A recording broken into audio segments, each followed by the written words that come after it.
Onam bumper lottery ടിക്കറ്റുകൾ മോഷണം പോയി. കൊയിലാണ്ടി ബസ് സ്റ്റാൻഡിലെ ലോട്ടറി സ്റ്റോളിൽ നിന്നാണ് ടിക്കറ്റുകൾ മോഷണം പോയിരിക്കുന്നത്. അവിടെ നിന്നുള്ള ദൃശ്യങ്ങൾ ഉൾപ്പെടെ കാണുന്നു. ഓണം ബമ്പർ വിൽപ്പന നടക്കുന്നതിന് ഇടയിലാണ് ഓണം ബമ്പർ ലോട്ടറി ടിക്കറ്റുകൾ മോഷണം പോയ സംഭവം കൊയിലാണ്ടിയിലുണ്ടായത്. അഞ്ജന, കേൾക്കാമെങ്കിൽ എപ്പോഴായിരുന്നു സംഭവം, ആരാണെന്ന് വ്യക്തമായിട്ടുണ്ടോ?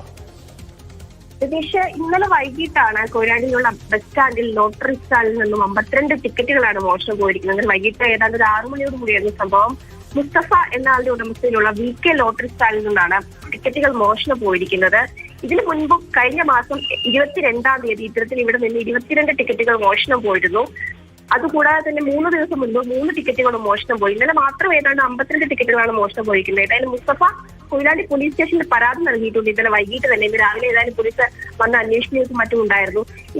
ഇവര് പറയുന്നത് 4 പേരടങ്ങുന്ന ഒരു സംഘം ഈ ലോട്ടറി കടയിലേക്ക് വരികയും അതിൽ ഒരാളാണ് ഇത്തരത്തിൽ മോഷണം നടത്തിയതെന്നാണ് ഇവര് പോലീസിന് മൊഴി നൽകിയിട്ടുള്ളത്. ഒരു 4 പേരുടെ സംഘം വന്ന് അതിൽ ഈ കടക്കാരെ ശ്രദ്ധ തിരിച്ച് അതിൽ നിന്നും ഒരാൾ മോഷണം നടത്തുകയായിരുന്നു എന്നാണ് പറയുന്നത്. ഏതായാലും പോലീസ് അന്വേഷണം തുടങ്ങിയിട്ടുണ്ട്. 52 ടിക്കറ്റ് എന്ന് പറയുന്നത് ഏതാണ്ട് 26,000 രൂപയാണ് വില വരുന്നത്. 500 രൂപയുടെ ടിക്കറ്റിന്റെ വില 25 കോടി രൂപയുടേതാണ് ഓണം ബമ്പർ.